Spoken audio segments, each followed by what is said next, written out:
So, welcome to the Teamanalysis video, to the big video of the UGA.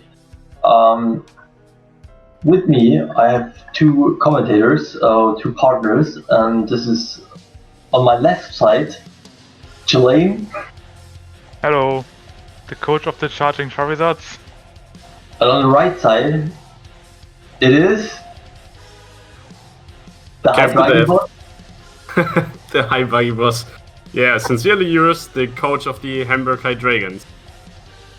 So then it's me, it's Rex, the coach of the Warrior Esport. And we will go through all of the Kalos Division teams today, and we will split this video into 3 parts probably, we will see. So you can snack it better than to watch all in one video. And we will start with the first team, which is called, the coach is Wick Down Acrobikes from Method Man, I guess. Hopefully I said it correctly. Yeah, so, Jelaine, what do you think? Well, I think he has a pretty good core of his sand mode with Lycanroc. That's pretty scary. Before he changed Hippowdon to Scissor, I was like, I do not get why he has 2 sand setup, but now he fixed that, I guess. I really like his G-Max mon because I think Toxtricity is just really underrated. I played it in Players Cup and it was really strong, especially its G-Max move, being able to paralyze or poison the opponent is super valuable. And it also helps dealing with water and grass types, which the sand core is not too good in dealing with, I would say. However, I think no water type overall in the team is pretty lackluster, since water is a pretty damn important typing in my opinion. I think he has Togekiss, that's pretty good for him, especially because he can set up Trick Room with Porygon and Togekiss pretty reliable. But Porygon does not support Trick Room Sweeper too good. I think he has Steelix and Gigalith, which do pretty much the same job in the team, being a Trick Room Sweeper, probably with Weakness Policy or Body Press, but Porygon cannot really activate a policy for both of them since it's faster, and it does not have something like Bulldoze, so I think, yeah, he could have done a little bit better. I like that he picked Maractus to cover the water weaknesses, but yeah, overall I think could have done a little bit better, but it's definitely not a bad draft. I mean, it lets me wonder if this is what happened on purpose, or if he did get sniped sometimes, so he wasn't able to pick the correct pick for his team or for his plan.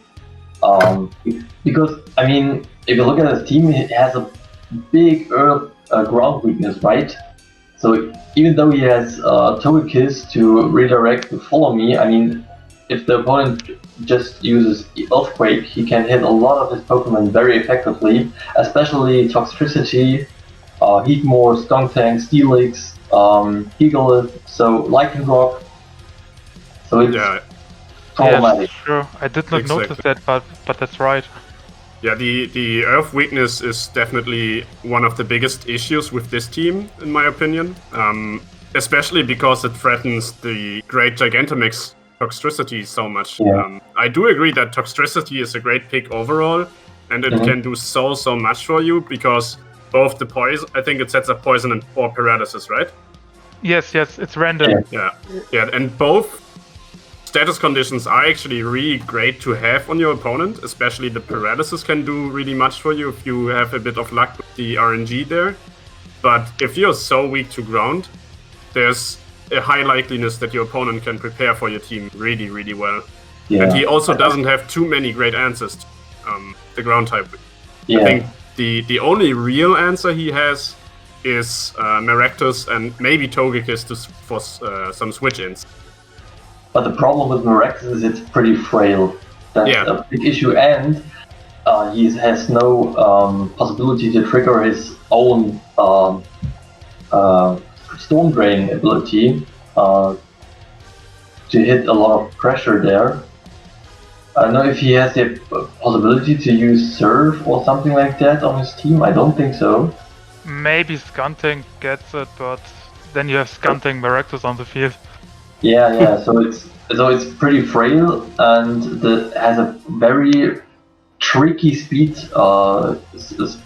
Speed stat. I mean, if you use Chlorophyll, even then it's not faster than a lot of Pokemon. And I agree with Jolene, who said that here is missing a water type pretty heavy, I think. Yeah, I think that's... A bulky water type, I think it's needed. A bulky water type would definitely be a great pickup for Massetman here in some of the upcoming weeks. I can definitely see that happen. Yeah. Yeah, I think with switching Powdon to Scissor, he kinda got to the right way. And if he made some more changes over the weeks, I think his team can do a lot better overall. I think so too, yeah. Yeah, Scizor already is a great switch, but it's still weak to ground type, right? No, it's neutral since bug resist. Oh yeah, bug resist. Yeah, that's true actually, okay. But well, then has another fire type weakness, so Maractus and Steelix. Yeah, he probably wants to switch Steelix, I guess. I don't think he needs it. Maybe switch it to something like Quagsire, it's water and ground. Then you have still the ground typing, but a better typing overall. But I don't know, maybe something like that. Yeah, so he has to rely a lot on Porygon, right? Yeah, since it's only form of speed control other than Toxtricity. Yeah, I mean, this team is pretty TR oriented, in my opinion. Yeah, that's why I think it's a little bit bad that he cannot proc weakness policy with his Porygon. Yeah. If he would have something like Dusclops, I would say, okay, it's way better, but P2 is the better one overall, I would say, but it's not as good in Trick Room as Dusclops or other Trick Room setter. Yeah, I agree. Yeah. To do a positive mention here, I think his team, if he is able to navigate it through the matches very well, then it's a heavy hitting team, that's for sure. Yes. He can definitely... Sorry, go ahead. No, I just want to say the opponent has to be aware of a very big damage peak here, so he has to be aware to bring bulk, probably. So he didn't get swept by Toxtricity or Gigalith or Steelix or set it up combo and so on. Yeah, also what we did not mention that with adding Scissor to the team, he protects Como pretty well. Scissor and Toxtricity both deal very, very good with fairy types. And Como can do some pretty good damage if he avoids fairy types, I would say. Also Gigalith and Lycanroc protects Como from flying types, so I would say Como can be a star of the team. Yeah. I could see that coming as well. And he also has... I feel like he has great versatility if you look at the offensive part of the team, and he has good potential to also just surprise the opponent week by week with different offensive strategy, which could make it hard to prep for. But then still, there's the ground type weakness, which is lying very heavy on this points. Yeah. Okay. But the team has the potential to get improved over the weeks, I guess. Yes. Definitely. To conclude this team, because we already talked like 5 to 6 minutes on it. Yeah. If you had to assign it a power level between 1 and 5, which one would you give it? Probably offensively, I would say 3.5. But overall, because the defensive synergy isn't as good, I would say low 3. Yeah, same. Okay, yeah, I agree with you on that one. For me, it's somewhere between a 2 and a 3. Not too sure yet. Maybe if you look a bit closer into it, it's more a 3 than a 2. But for me, it's somewhere in between these. I just think Togekiss at itself is such a good mon for draft leagues that I cannot go below 3, but I could see 2 to 3 as well. Yeah. All right. I'm very interested how he was playing this team over the season. Okay, Yeah. so we're finished with this team, so we go to the Bully Blue Snorlax team of the coach Victor Laxo. Yeah, he's cosplaying his Relaxo in his videos. I hope Really? so. No, I just hope I so. thought, I really thought for a second he's already doing that. That would be so great. No, I probably have to say that he needs to do that. Maybe he will. if he gets to playoffs, he has to do it. I think that sounds like a deal. Maybe he will. So, okay. So the Bully Blue Snorlax. Yeah. Yeah, I think What do you think about the team? he has some great Pokemon in his team. He was the second one to draft in our division, and he straight up picked Gigantamax Cinderace, which already is such a huge threat, if you ask me. I feel like busted. Yeah, it's so incredibly hard to prepare for. You just don't know what to expect. It can use everything. You can even go for electric type special move if you really want to in the draft league. You can do absolutely everything. Yeah, and then he also got the Togetic, which is the second best option. And like, it's insane that he got the Togetic after someone already picked Togekiss in the first round. And yeah, Togetic is pretty much a little bit bulkier than Togekiss, but it does not have the same offensive pressure. But next to Cinderace, you pretty much only need something that can help it, so you don't exactly. offensive. And I'm really surprised that he still got that mon, considering that his second pick was like 33 or whatever in the league, or 34. So there were so many people picking before him, and nobody, although Clefairy and Clefable and all these got picked more or less right away, nobody thought of Togetic so far. Yeah, and also Togetic is tier 2, but the other options are tier 1 picks, so Togetic is even better in that regard. Well, Togepi is another option as well. True, yeah, and that was slept on for quite some time as well, but we will get to that later. Yeah, but Togepi, it has not the flying type, so I would always say Togetic tier 2 is more worthwhile than tier 4 Togepi, but yeah. Togepi is better, no redirection, but let's not talk about Togepi. I also want to mention that Bishop is such a huge threat and such a big partner for Cinderace, because Cinderace, you can only deal with it pretty much by lowering its stats, and Bishop comes in and say, hey, do what you want, I will get stronger and stronger, and my buddy Cinderace will boost my speed, he will boost my attack, and if I go after him, I have a super strong assurance and you have no way to deal with me. And if you deal with me, since most times I have a sash, you need to attack me twice, and then my buddy Cinderace attacks even more. Yeah. So and they also... Yeah, go. They also have the Togetic Blastoise combination, which is pretty huge if you ask me. They got some really nice modes. Yeah, Blastoise is pretty scary since it's Fake Out. You can set up with it, but you can also run something like Choice Scarf Water Spout, which deals disgusting amounts of damage.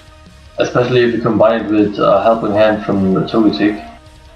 Yeah, it's super strong, and I think Marowak Cantonian is also a really, really good partner for Blastoise, being able to protect it from electric attacks with Lightning Rod, and also Marowak is really good in Trick Room for the team, since he can set up Trick Room with his Gourgeist, and Marowak with Fig Club deals so much damage. Exactly, Fig Club is a great item for Marowak. And then you also got the Snorlax, which goes extremely well into that Trick Room move. Yeah. Yeah, it's not Gigantamax, but in Draft League you can... I mean, Snorlax is not as good in VGC anymore since Urshifu's in the game and other things that annoys it, but in the Draft League you can prepare for a limited amount of mons and then Snorlax with its insane bulk and coverage and multiple options to run. You can use Assault Vest, Curse, Belly Drum, so many different options. It's just such a good mon, and Cinderace can also help it boosting its defensive stats. It's really, really scary. Let us don't forget that you can run Bandit Explosion on it as well. Yeah, sure. So, and if he's partnering with Gourgeist, he is free to do that. And Gourgeist, in my opinion, is a very incredible pick here, especially if you think about Bisharp Gourgeist. Because Gourgeist can make everything to a Ghost type, and then Bisharp is free to do what he wants to do. Yeah, you can pretty much use it offensively to help Bisharp getting knockouts, or you can make your own Snorlax and Bisharp being able to immune from fighting type attacks. And then how do you deal with it? That's right. And the important thing is that Gourgeist also gets the Frisk ability, which means the Bully Blue Snorlax will have a good time figuring out what kind of items their opponents have. Exactly. Which is great in a best of 3 draft set. Yeah, especially with something like Eject Button and other janky stuff in the game. Yes, true. And what we shouldn't overlook is the Sigilyph pick. I mean, with the Tinted Land ability, it hits everything neutral, at least. So there is no free switch in for it. And also it's one of the few Pokemon which gets Trick Room and Tailwind. Yeah. It has incredible support moves. Yeah. It also has Skill Swap with Tinted Lands, which is disgusting if you think about it. Mm-hmm. It has so many options. You cannot predict what it does until it does. It also gets screens, right? Yes, it does. Yeah. It's incredibly on the supportive and on the offensive side. I mean, you can even go for a weakness policy proc into Sigilyph, and it does disgustingly amount of damage. And no free switch in for it. So. And it also has pretty good speed stat with, I believe, 97, which is yes, 97. It can be super fast. Mm-hmm. And I also really like the Sork and the Toxtricity pick. Sork is really good for a tier 4 mon, because in a focus you cannot intimidate it, you cannot fake it out. It has pretty good coverage, it has decent speed, decent attack, and Toxtricity I think is also another really good partner for Cinderace, because the only thing Cinderace sometimes lacks is a little bit of speed and damage, and Cinderace has max Airstream and max Darkness, and Toxtricity is also a really good way to deal with Blastoise next to a Lightning Rod, but since he picked it, nobody else could pick it, so his Blastoise gets even stronger, if you think about it. And his team overall is not only offensively very strong, it has a very high bulk level in my opinion. I mean, if you look at Tortinator, it's a defensive role. He can just set up screens with Sigilyph. Blastoise is pretty bulky. Snorlax is pretty bulky. Bisharp defensively at least. So it's pretty hard to knock out his mons with a one-hit KO in my opinion. Yeah, also since he has pretty good type diversity, I think he has pretty much every type other than Bug, and he has only Fire as a repeating type and Flying, which isn't bad. Repeating Fire here isn't even really bad for him, because let's be honest, Cinderace is not really a Fire type. Yeah. There's a reason why it's called the best Steel and the best Flying type in Series 5. Yeah. Exactly. And he has a lot of coverage for even that, right? Blastoise, Turtonator deal with it pretty easily. So the Fire is not... Water is even not a threat in my opinion, because he has 4 guys and he has a redirection. And Toxtricity. Yeah, so I think overall it's a very, very strong team. And it comes in handy, I guess, that he got this second pick position. So he can do a lot of combo picks here. Yeah, definitely. It really helps. I can speak about it. Yeah. So yeah, Okay. in my opinion, if I should rank it from 1 to 5, my ranking would be 5. Yeah, I agree. Absolute 5. Yeah, the longer we keep talking about it, the scarier this team gets, so I'm with a 5 as well. I hate to prepare for it. Okay, You can try, but you can't really prepare. So the next team are the London Lobbertars from James CZ. Yes, what I want to mention, the first thing I noticed is that he has Rillaboom next to Drifblim, and that's very, very, very strong. Being able to boost Drifblim and having one of the few terrain setters in the draft in the game next to an Unburden which gets boosted by it and can provide really good support for Rillaboom is just a really strong combo to begin the draft with. Yeah. I didn't know what was his position in the draft order. Position he 3. was 3rd. Okay. We're going by order actually, so that makes it a bit easier for us. I ordered the sheets by the draft order, so... Yeah, you said it before. Yeah, sorry. I'm kind of lost sometimes. Yeah. I think, yeah, like you said, Rillaboom, G-Max, and Drifblim is pretty good combination.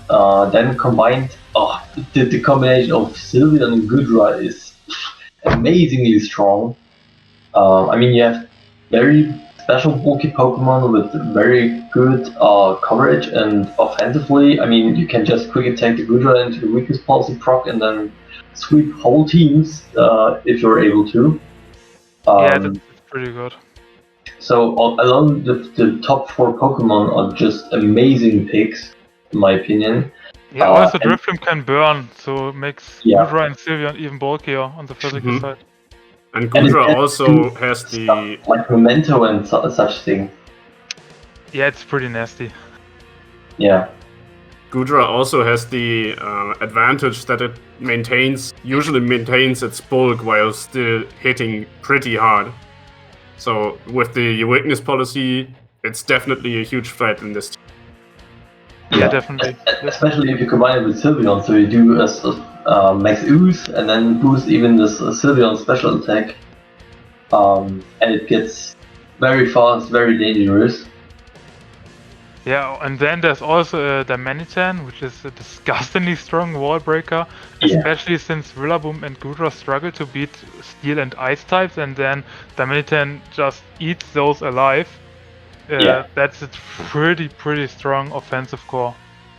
I think so too, yeah. And don't forget Mantine, especially very bulky, has a lot of coverage, and has Dynamax mod as well.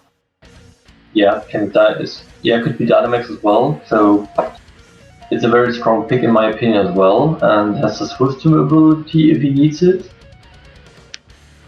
So you can Drifblim, I think, can set Rain as well, right? Yes, it has Rain Dance and Sunny Day. So we can go for that as well.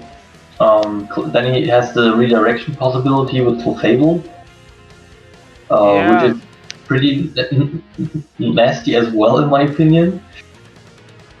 Yeah, Clefable next to Groot is disgusting, but as I saw Clefairy, I was like, okay, now you have 2 tier 1 picks for 2 fairy types, and I did not like that. Yeah. As the draft went on, and then he also picked Eden, and I was like, okay, 3 fairy types is maybe a little bit too much. And also with Klinklang and Honedge, he has also 2 steel types. Also, I think Honedge is a wasted pick in my opinion. Yeah. I don't see what you do with it, other than proccing Drifblim's weakness policy, but that's, first of all, it's pretty niche, and second, Drifblim is not as strong, and then you have an Honedge, and what does it do after that? Exactly. And the thing is, the opponent just maybe is aware of that and can just redirect a Shadow Sneak or something like that. Yeah, but not everyone has redirection. But still, Honedge isn't on the fastest end of Pokemon, and you can more or less reliably knock it out before it gets to proc that. And even if... Yeah, but you still have the possibility to just priority attack it before it gets to Shadow Sneak the Driftblim. And even if it gets the Shadow Sneak off, you still have a wasted 4th slot kind of in your team. You might win him a game in 1 or 2 weeks, maybe, but I don't see this as a strong pick. There's stronger Pokemon in the 4th tier. But what I really like on his team is the Gallade. Unfortunately, I don't think he has a way to trigger that Justified ability. No, I don't think there's a VW user, right? No, there is not. No. Yeah, but that's definitely a pick that can be really strong in my opinion. I, for myself, also eyed that Gallade, and they were faster than me, unfortunately, which forced me to kind of rethink my whole drafting plan, because then I had not enough points left. But Gallade can be so strong. It can do so much. If he somehow gets a beat-up user into his team, that would be pretty threatening as well. Well, he does not really need beat-up. Gallade as a Trick Room setter with inner focus is also really, really strong. Yeah, and he can Shadow Sneak as well, right? So the Honedge is even more waste. Yeah, true, definitely. So I really like that he has Trick Room and Tailwind options, but at the other side he does not have the best Trick Room sweepers. I think Sylveon is his slowest threat, right? And Sylveon is not really as slow, and also it's not as strong. Don't get me wrong, it does damage, but it's not like a Gigalith or something like a Tyranitar in Trick Room. Yeah. It's not as good. You could use the Gallade more or less reliably to reverse Trick Rooms, however. You face Trick Room heavy teams here. Yeah, you can also run Trick Room in prison. Yeah. I think so too. I hope he is switching out the Honedge on Sunday, because this is, like you all said, it's a kind of waste pick. And I think he's finding in the tier 4 some gems for his team. I also think he needs a little bit more speed in his team right now. His fastest one is Damanitan with 95, or Gallade, not Gallade Driftblim. But since his fastest one is 95, you can, if you for example have one like Cinderace, you can pretty much run completely bulk and attack, and you still outspeed everything. Yeah, I mean, he needs something to at least get this 100 speed cap, at least at that. Yes. Also, I think he really needed an Intimidate user, since most of his mon with Sylveon, Goodra, and Mantine are really special bulky, but they lack physical defensive. So something like a Scrafty could have been good. Something like I don't know, even a Torracat, but yes, the Mantine, I guess. But something like that would have been really good. Maybe a Luxray instead of Deden could have been really good. And I think he needs something about lower than 50 base speed as well, so he can even run something like Iron Ball or Room Service. Yeah, definitely. Maybe if Wigtown drops Steelix, he could switch Klinklang to Steelix. Yeah, that would be really good for him. Yeah. Would also give him the ground typing, which he lacks. He needs a little bit more coverage type-wise, I think. How do you rate this team? If I only see the first one with Damanitan, I would say 4 to 5. But since I have to rate the whole team, I would say it's, for me, only a 3 at best, because he started really strong and ended really weak. Okay, I would rate it 3.5, I think. Because the thing is, you only take 6 Pokemon with you, and you have only 4 Pokemon on the field, so maybe 2 waste picks just doesn't matter. Yeah, I think I'd go with you, but still stay at the 3. He can only bring 6, which is really important here, and 4 of them are already pretty scary. But because only 4 of them are really scary, or maybe 5 with the Damanitan, there's a bit of diversity that he lacks in his team, and that makes it somewhat easy to prepare for if you have the right mons on your side. Yeah, I think it's the same as for Wigtown. If he makes some good changes over the weeks, his team can really become a 4, maybe Yeah. 4.5, but right now he has to do some work. I think That's so, true. yeah. Next up are the Rowdy Ribombies. They got to pick up Snorlax as their first pick, I think. The Gigantamax version yeah. this time. Really good one.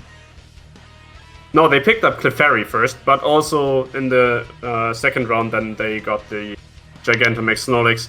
Both are actually really, really great and pair Yeah. together as well. 100% Yeah. agree.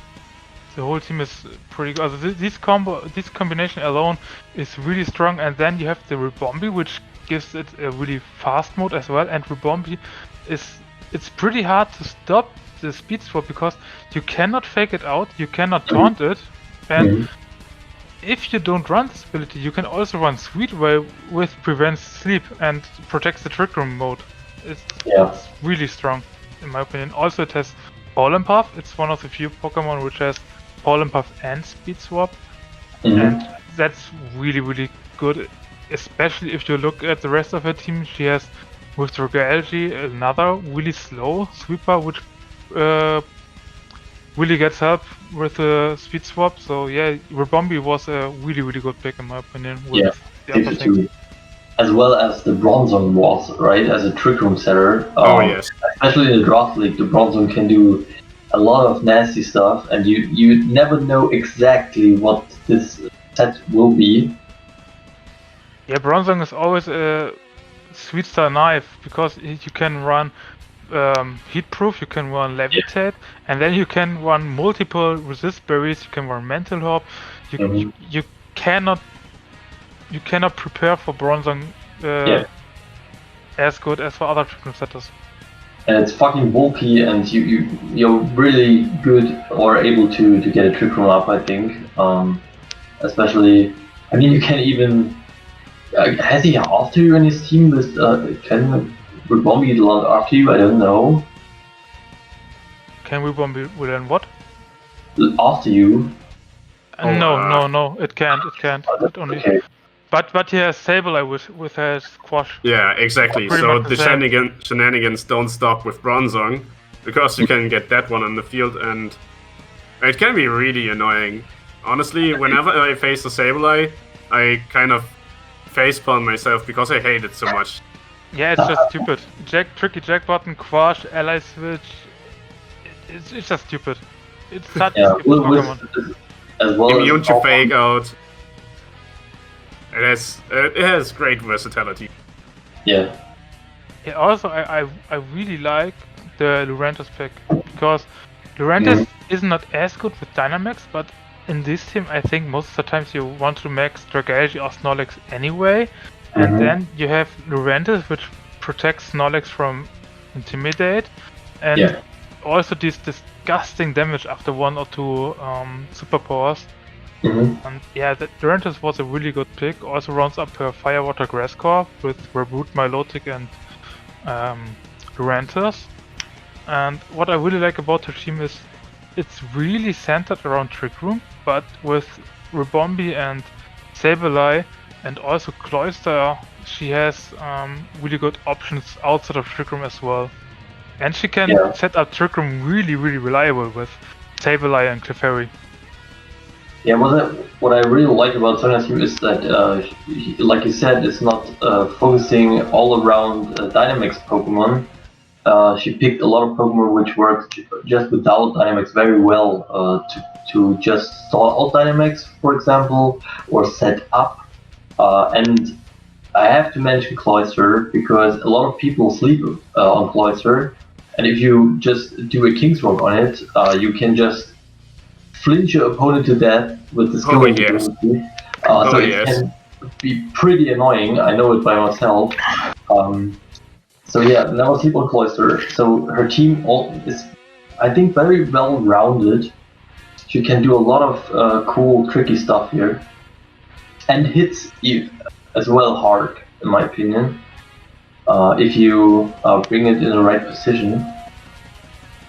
Yeah, also with the Snorlax and the Dragalge, she has 2 threats on the physical and on the special side, so it's even harder to prepare for it. Yeah, And they you got a want great. intimidate Snorlax as well, in my opinion. But there is a melodic And the Laurentis. and the Laurentis, Yeah. so you have to be aware of that as well. Mm. And I also really like that you mentioned the Cloyster, because when I started playing competitive Pokemon, I actually started with singles. They were easier for me to pick up. And Cloyster was one of my favorite Pokemon in singles format, because it's, as you just said, it's so disgustingly strong if you just put in a King's Rock and skilling ability. And then you have 5 hits for sure with multiple moves that give you quite nice coverage, actually. Yeah. And all of them get the chance to clinch your opponent. That's just disgustingly strong. So if you play that out well and protect it good with, for example, the Clefairy, you're in for some nice combinations here. Also, think so too. Clovister can be a pretty good late game sweeper. If you beat the counter to it or bring it in a good position when the opponent has two rather passive mons, you can also go for a Shell Smash and sweep the opponent in the late game. Exactly. And what I have to mention as well is the Luxray. I mean, it's a cheap Arcanine in my opinion. It's very bulky. I mean, it has only 70 speed base, but it can do Snarl. It has Intimidate, but it has Guts. And with Guts ability, it can deal a lot of damage. Yeah, very true. Has nice coverage support-wise and offensively. Only one weakness. So yeah, I think Luxray is a very strong pick in her team as well, which also you can skill swap Levitate on it with Bronzong, and then you have a Pokemon which is immune to is weak to nothing. And you can cycle Intimidate by skill swapping Luxray every time. Right. Okay. I would say that concludes our words on the Rowdy Ribombis before we give away too many hidden secret strategies here. Yeah, sorry, Sonja. But to be fair, we did the same to Balibruce. Yeah, that's very true. But I would actually like to give him my vote here, and I think I would go with a very strong 4. I might even pivot to a 5, but there still has to be room to breath, right? We have 12 more teams before us, so I don't want to give out the 5 so easily.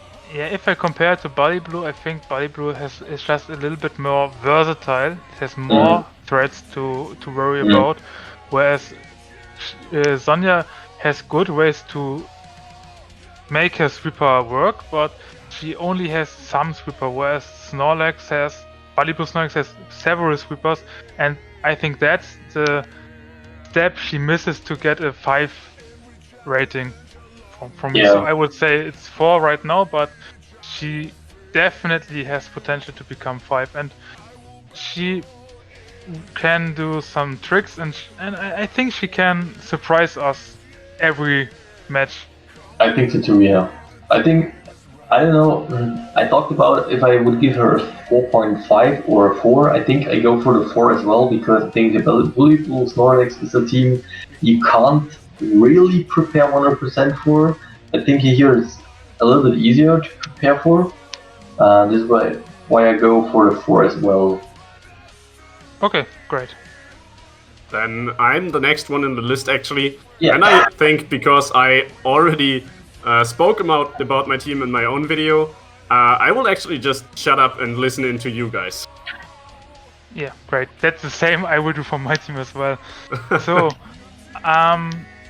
yeah, I watched your video yesterday. I also left a comment, and as I said to you, as the draft went on and you picked Colossal and Dusclops and Sneasel, I was already like, oh my lord, this will become so scary, because every time I go on the ladder and face Colossal, Sneasel, Dusclops, I'm like, holy cow, it's so annoying. If I lead wrong, I'm just done, because it's just so hard to stop Sneasel from doing its things. And then I was like, okay, if he now gets a justified one like Virizion or something like that, it's just disgustingly strong. And then you picked Serena, which I think is also a really good mon, but I was like, okay, it's good in protecting, and Gastrodon is also really good with Sneasel and so on, but Yeah, I just was like, okay, why didn't you pick Virizion? Why? Yeah. I just didn't get it. And yeah, that's the first things I want to say. Yeah, I think both of you just already told everything about the team. I think it's very well rounded. I don't know as well why you didn't pick Virizion. I think that this pairing of Colossal Virizion, Klops, and Sneasel is just disgusting.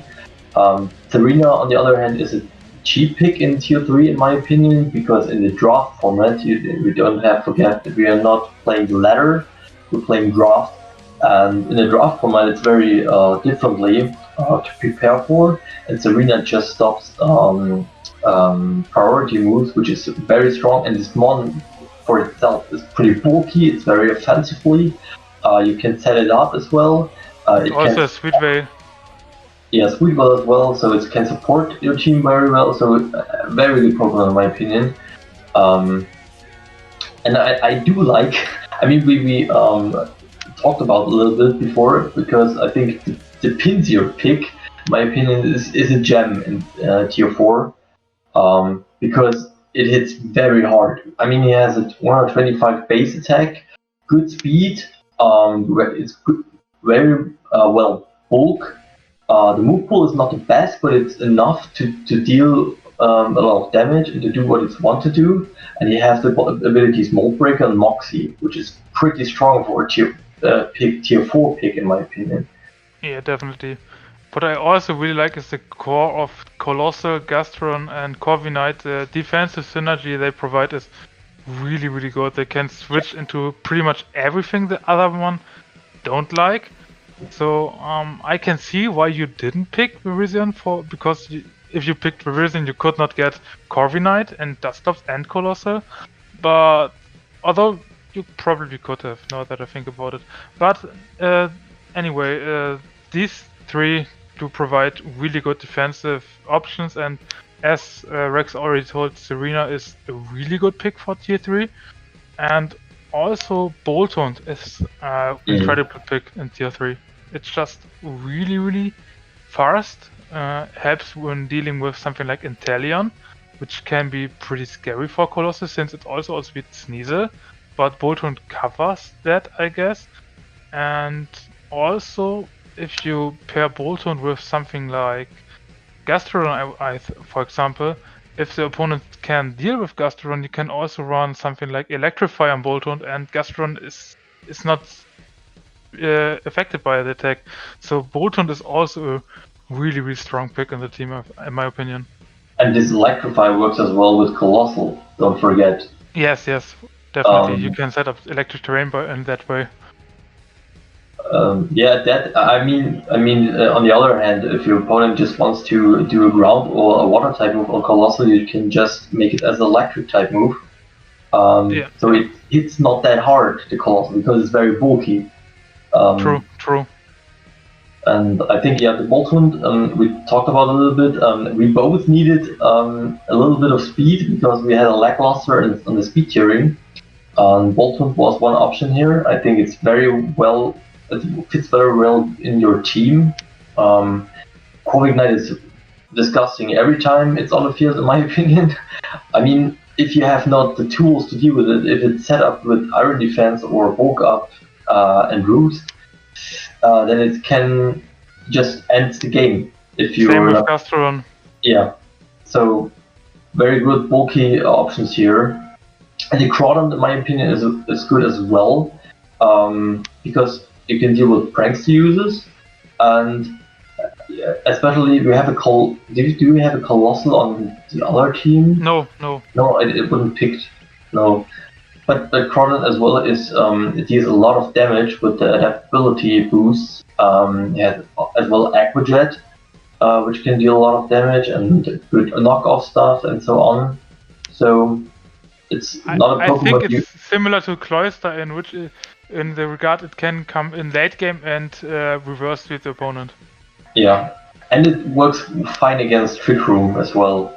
Yeah, it also really loves the Volcalif effect from Colossal because Crawdon sometimes lack a little bit of damage with Aquajet, but if the opponent is shipped already, it's just easy peasy knock off left and right. Yeah. And you have with Core Ignite, you have the tailwind option as well. Yeah, true. I do like the Drampa, of course, because with the Cloud9 ability, you can just stop weather teams to get too strong against you, and Drampa on itself is very strong offensively. Has a very nice move pool, good coverage. So I do like that as well, and it works pretty good in Trick Room. Yeah. To conclude, I would say team has really good offensive options in and outside of Trick Room, but what I will like even more is its potential defensive synergy. You have Colossal, we have Dustclops, you have Gastrodon, you have Corviknight, and then you have also Hitbone Top, which provides Intimidate. You can just stall out your opponent really easily, and the opponent, when you have Colossal in the lead, your opponent most times is forced to Dynamax to keep up with the speed of Colossal, and you have always the option to switch it out and stall out your opponent and then go for a late game Colossal, which is really scary. You cannot underestimate that possibility. What is very nice as well, in my opinion, on Hitmontop is that it has White Guard, Take and Feint. Take out and Feint. So, especially the White Guard move is very cool on the Colossal pairing. So if an opponent thinks, okay, I can serve the Colossal, you can just play White Guard and then stop this shenanigans. Yeah, which I think is very cool as well. So yeah. So if you would rate that, Chalain, what would you give? Well, if the beat up option would be given, I would say it's 5.55555. Right now, I would say it's still a 5 for me. Yeah, it's just I really like the defensive options and the offensive options as well. Yeah. You have every typing that's needed. You have Fake Out, you have Trick Room, you have Tailwind, you have everything. I don't see why I should not give this team a 5. Yeah, same goes for me, I think. He has very good bulky options. Offensively, is very strong. Cool speed modes. A lot of tricky stuff here, so I think I would go for a 5 as well. Yeah. Okay, all right. Great. I would say that actually also concludes our first batch of the analysis, because we are just about to hit the 45-minute mark here. Yeah. And I would say thank you everybody for listening to us, and see you back in the second part. Bye-bye. Bye.